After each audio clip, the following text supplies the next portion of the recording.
Happy Wednesday, Valerie Hunt. Ask me anything, Run RX. So we're all about running pain-free. So I had two really good questions that I'm going to answer today. And so I have actually brought a little prop here, which you can use a curb outside, or if you have anything to use here. It's just really going to be more for a thought. And then I have this roller, because I'm going to talk about using the combination. So the question was really about, I had two questions. One was, how high should I pull my foot? And the second question was, if I have an injury, what stretch, if I have my calf hurts, what stretch should I do? And so I get those questions a lot, mainly with the injuries, of course, and always like, what stretch can I do? Or what, and I wish I had the one. There's a lot of really good ones. But I will say this before I get started. We have on the YouTube channel, totally free, it's a 30-day Run RX reboot. And it rotates skill, strength, self-care. And you go through the 30 days, and it reinforces the skill by doing strength and self-care to support the skill. This is what's so cool about running, because running itself is a skill, right? To be able to run and a joy. And the nice part with running is, what is running? Well, running is free falling, which I'll talk about, but the action in running is just one action, and it's just pulling the foot, right? So the more I can get comfortable with the action, then when I have an injury, it can help me to think, maybe I should correct the action as well as doing something to help recover the injury. So what's really cool is your body will actually recover through correct movement. It's really, really nice. So just to keep that in mind, when you're moving correctly, you should be feeling no pain other than suffering like cardio-wise. Running is hard enough to be feeling pain. So if you have a question, by the way, you can just post it and I'll walk right up and read it. All right? Hey, Joseph. All right, guys, so here's what we're going to talk about first. We're going to talk about how high should I pull my foot, and then I'm going to talk about the roller and the calf pain. So how high should I pull my foot? So here's a great question. So first, I'm going to answer by saying this. During your run, you only need to break contact with the ground. It's literally, that's it. As soon as the foot has broken contact with the ground, done. And what's amazing is your hamstring does that part. You have what's called a hamstring reflex. It's a reflexive response of the hamstring. The hamstring is also called the bicep. It's the bicep of the leg. It closes the leg. The bicep of the arm closes the arm. And when you're a little kid and you go to the doctor and they do this, and they're testing your reflexes? So think about that. That's testing a reflex. Otherwise, when do you do that? You don't do that. And then they have you're sitting down and they'll test this one, right? They do that, and it should make your, your leg pop. So the hamstring also has a reflexive response, and as soon as you break contact with the ground, it does that part. When we practice pose standing, when we're not moving, so we're not falling right now, just the standing pose, you have to do all of the work. So I pull my foot all the way up. My hamstring is active because I'm doing the work. So it's an action. Okay, it's important to understand that. So when I'm holding my pose, so go ahead and pull your foot up, touch the inside of your standing foot to your calf. Then rebend the knee you're standing on. Okay, now let go of your foot. Your hamstring is actually holding your lifted foot. Isn't that cool? So my hamstring holds my foot from when I pull to pose. So that means in the flight phase of running, you pull your foot like around here. The hamstring brings the ankle up under the hip. Right when it gets here, it lets go of the foot. Tick. Gravity puts my foot back on the ground. I pull it up. So the constant up, up, up in running, you only pull your foot, not even this high, but this is how you have to practice. So I use a curb a lot to help reinforce that, because a curb is an easy way, one, to see it to help me feel it. Now, is my foot going to pull higher when I run? Yes. Yes, and 1,000% yes. However, that is the response of the hamstring. So be very careful to understand the difference. In place, it's me, it's you. You're actively pulling. In running, you only pull this high. But then your body falls forward.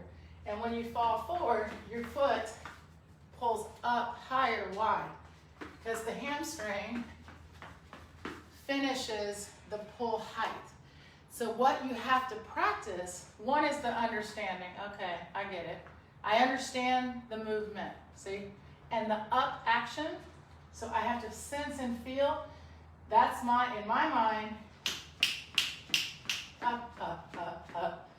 Very important, because in reality, when your body goes through the space, right? You're here, somewhere here. Your foot, when you pull it, looks like that. It doesn't look like this. But that's what you're gonna feel, right? So just keep these things in mind, because once you've pulled it, the hamstring brings it here and then drops it.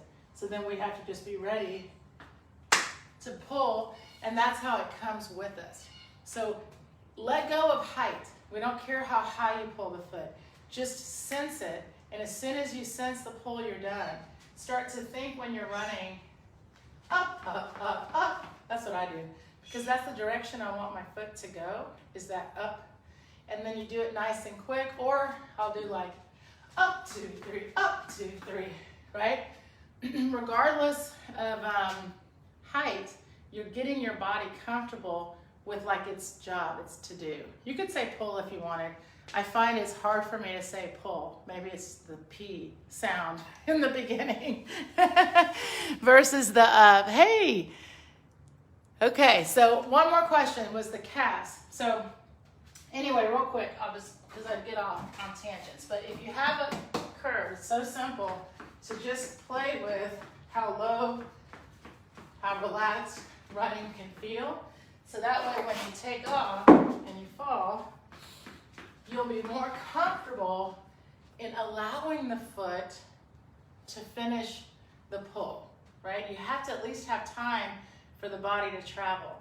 So please be careful in trying to over pull, because if you try to pull all the way to pose, you're gonna get very fatigued, but instead of it being a cardio fatigue, it's gonna be a muscular fatigue.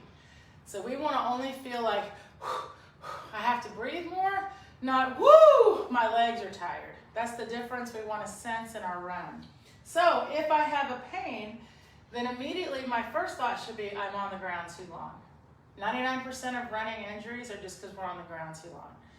So it's funny, when I very, very first started coaching pose, like 20 years ago, we used to say things like, pretend like you're running on hot sand. If you ever watch someone, or in the pouring rain, it's like they immediately go, woo!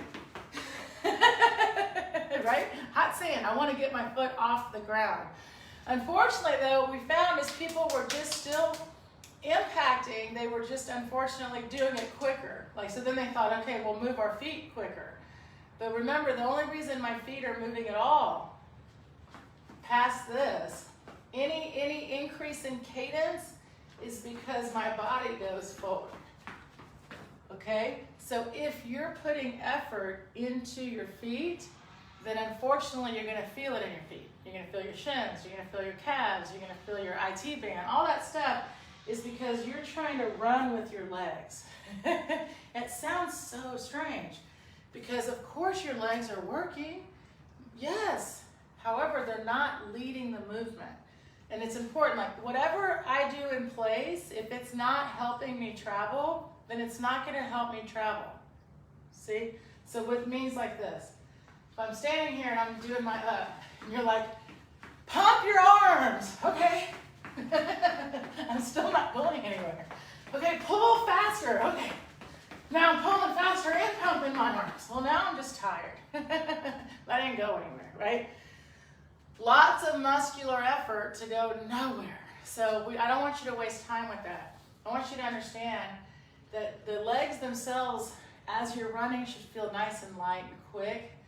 It's a nice feeling running up, up, up. You have to be okay with this part. When you let go and you fall forward, let gravity take you. Your foot's gonna pull higher. It's gonna feel lighter. It might be even a little quicker than you're used to. And as you get more comfortable and you control the fall, you know, it doesn't have to be so crazy, but you have to control the fall of it.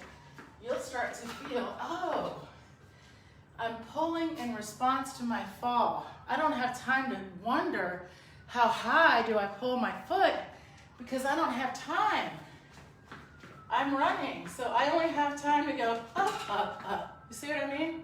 When you start to realize that running is less about the foot and more about this part, like look at your fall point, feel that you're falling. You have one job, and that's to finish that pull. So as soon as you've finished it, you've got to be ready to do it again. Have fun with that. Let the cadence go up because you can sense, I need to pull, right? And so kind of like I said, instead of thinking about the, and of course, you're thinking about the feet, but it's less action. So I'm not trying to think, I don't think increased cadence. I don't think things like that. Or I'm not ever thinking, where do I put my foot? Because you should be able to run with your eyes closed. Not ideal, but if you had to, right? You can still run, right? Those of us, there's a lot of blind runners. There's people sight impaired, obviously, that run with like a tether, which I've trained a couple. I run in the dark a lot. I'm sure you guys do too. Maybe you run at night. So I have to be able to use my senses other than sight. I certainly don't want to spend my run looking at the ground and wondering where my feet are. It's a sense. I need to sense my body weight, and as soon as I sense it, be done. So when I'm running, I'm falling, shoulders are up and forward, and I sense my weight, so I just pull. You know, it's a sensation, right? It's up, up, up. So do I feel my foot? Yes. Where's my body weight on the ball of my foot? And so you practice that when you're standing here, right? Right now, you guys on the ball of my foot. So just standing here, I'm pulling. Just feel that. What do I feel? You feel your ball of foot. Can you feel your knees are bent? And you don't have time to stay on the ground. It's a very nice up, up, up. Now, take your shoulders and shrug slightly and let go. Isn't that fun? For just a second. So that's kind of the fun way to practice too. Sense it, feel it, and then how does that feel? So if you said to me, my calf is hurting, then I would say there was probably pushing, which means that you are bouncing, and maybe what you're sensing in your run is this. So that's kind of a push. So pushing means I take my weight and I press it. And in running, it looks like this. If someone's pushing, you can see kind of an up and down action in their upper body, and their foot goes a little bit behind them instead of being underneath. So you have to start playing with the sensation of the movement of pulling. And then, yes, stretch and roll. So one of the things, I'll do this real quick. I always think, if I'm just gonna pick one stretch and my calf is hurting, I would pick something that stretched the whole leg. So like take your arms back for a second and then just drop forward. And when you do this, you're actually getting a little calf, a little hamstring, right? And then take it a little bit deeper. So you can drop into a lunge and press this leg forward and start stretching in here, right? And like I said, none of these are like, this is the best. These are just some really good ones. And however far it will let you is where you're gonna go. And then even just the old-fashioned hang off a curve, right? When people give you stretches or when you do a stretch, it's about, the muscles don't stretch. Muscles contract and release. That's what muscles do. So stretching is a little bit of a misnomer. What we want is to do the relax. Does that make sense? So I want to be able to let the tension out of my calf, because that's where the tension is. So if it's painful to stretch, then that's not the stretch to do, right? Start with, like I showed you, just really a basic hamstring. And by the way, I doubt my legs will ever fully straighten. And then when do I pull out the foam roller? Well, whenever. So I have, by the way, I'll plug for these, this is an AccuMobility Eclipse roller, and it's brand new. I've had one for like, I want to say 5 or 6 years. That my dog chewed up, so I decided to treat myself. And you can use any foam roller, but they are really good. And you see, there's no right or wrong with foam rolling either. So whenever I foam roll my calf, I get into the calf and I try to let my ankle relax. See, you can do circles if you want, but try to let go of the foot. Let the foot go, and then how much time are you willing to hang out? I try to do at least a minute on each calf on each side, and every time I do it, it feels good. And if you have a regular foam roller or even this guy, you can do both feet at the same time. Really what's important is, can you let your ankles go? You see, when you're running, you really need floppy ankles. So if you've got tension in the foot while you run, you don't have floppy ankles. And ideally, see, floppy ankles, you can have tight calves and still have floppy ankles. Because remember, it's just contract and relax. That's it. That's all muscles do. So it's the same with anything else. If I'm not trying to flex or point my foot, if I'm not trying to push or do action with the foot other than just simply do that little pull, then you will start to let go of those extra actions. And being able to be aware, like, oh, look how floppy my ankles are, see? And it's a nice feeling when you're here, because when you're running, again, I can't be like floppy ankles. I have one job when I run, right? It's what? Up, up, up. So be aware of when I'm hurting. It's usually because I'm on the ground too long. So go through the reboot, and in the early part of the reboot, I don't know which day, but one of the first 3 days is the gait cycle, pose, ball, pull, which is never going to change. So if nothing else, just go through that and get to where you can literally hang out and feel the difference. Because see, it's very different sensation than probably if you're pushing or reaching, and you'll be able to mimic it more when you run. All right? Thank you so much, guys, for coming on. I was looking to see if there was any other questions. One of the best things about RunRx is I get people to come in, unfortunately, when they're usually injured, but the success that I continue to see 20 years later, and I still see the same joy, whether someone comes in, like we just had someone run New York this weekend, and she had dislocated her kneecap. She had plantar fasciitis and had, I don't think she broke a bone in her foot, and had to go through all the rehab and recovery while she also relearned her run practice, and she ran the marathon pain-free. That was her goal, and it's just so exciting to see the other side. We had another woman, she just ran a half marathon, and she had broken her femur, and they told her, and I think she got thrown from a horse, you're never gonna run again. No, she's gonna run again. Once you learn the movement of running, you'll start to feel how efficient you get, and this is how also, and I hope you don't have that extreme, of course. Like most people, it's just plantar fasciitis, shin splints, IT band, but that's the world I live in, is people coming to me with how do I fix? And I can tell you with certainty after 20-something years, it's number one is the skill. What is my movement? What am I supposed to be doing? Is this what I feel when I'm running? Because if it's not, let me work on feeling that. And then it's like, what's limiting me from being able to feel that? Wow, I didn't realize it was so hard for me to bend my knees.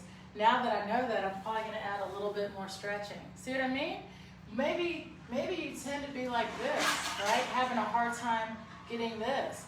Then you're like, oh, I didn't realize my hip flexors were so tight. I'm going to work a little bit more on my ability to hold my pose. It's a great self-awareness for just life, because anyway, you should stand like this, right? So then, standing on one leg, I'm getting strength, I'm getting balance, I'm getting proprioception, my ankles are getting stronger, my feet are getting stronger, and I've got to hold this. If I want to run 1 mile, it's 1,500 steps. If I want to run a marathon, I have to hold my ears, shoulders, hips in line for hours and hours. Think about that. So being able to do this practice, it's very simple practice, but it takes you through your distance, all right? I have a question. I have painful Achilles tendons in both legs. Ooh, sorry. So first, of course, I would say, well, if you can, so this is how coaching works. So you can say, I have painful Achilles tendons on both legs, and then I would say, is it while you're running? Is it all the time? Does it hurt when you walk? Right, and then the first thing is painful Achilles tendons. So it could be, of course, you need to bend your knees, right? Make sure you're not pushing. Pushing is an extension. So the first thing we work on is just getting you to a place where you can stand and bend your knees. And you can't imagine, guys, if you stand around all day knees locked, you might not even realize you're doing it, right? It's awareness. So we'll start with really simple practice, like bending your knees, making sure you're comfortable here. And then, like I said, like say you go through that reboot, if I cannot yet support my body weight or it's too much, hold on to a wall, get something, but go through the practice of the elements. Because if my Achilles tendons are hurting, more than likely it's either pushing off the back or reaching in the front. It's not about striking. Like I don't talk about it, but if I'm doing this or doing this off the back, both of these are putting stress on my Achilles tendon. If I stay right here, it's using muscle elasticity, so there's not stress. So I would say stop running altogether and go through practicing. Practice the movement, then short little bouts of running, like my driveway, 4 or 5 steps, and progress back into the correct movement, and especially the falling. Guys, if I'm on the ground too long, I'm using my legs. Even if you're pulling, it's too much, okay? Practice the 3 elements, pose, fall, and pull. Get a band, by the way. If I am suffering from an injury, it's a great way to offset body weight. You put it around you, but I'm gonna let y'all go. But you see, if I just practice offsetting my body weight, it's so much easier to do it for real. Guys, when you run, last thing, and you pull your foot, it's 2% of your body weight when you pull your foot correctly. It is so worth your time and effort. It feels so much better on your feet to run with less effort. I'm telling you, effort is still here cardio. It's still a lot of work, but you're not feeling that effort in your legs, right? So good luck with that and go through the reboot. And then you can ask questions, by the way, on the reboot as well. People ask me questions on the YouTube all the time. So post your questions. It's great conversation. Other people are going through the same thing and it just benefits everyone, right? So anyway, guys, or if you are, by the way, one last thing, if you have like a little twinge you can't get rid of, like his Achilles, go to the website, go to runrxquiz.com, take the quiz. It will give you a skill, strength, and self-care for that injury. So it's a great way just to start thinking about your movement a little differently, okay? All right, guys, have a great day. Thank you.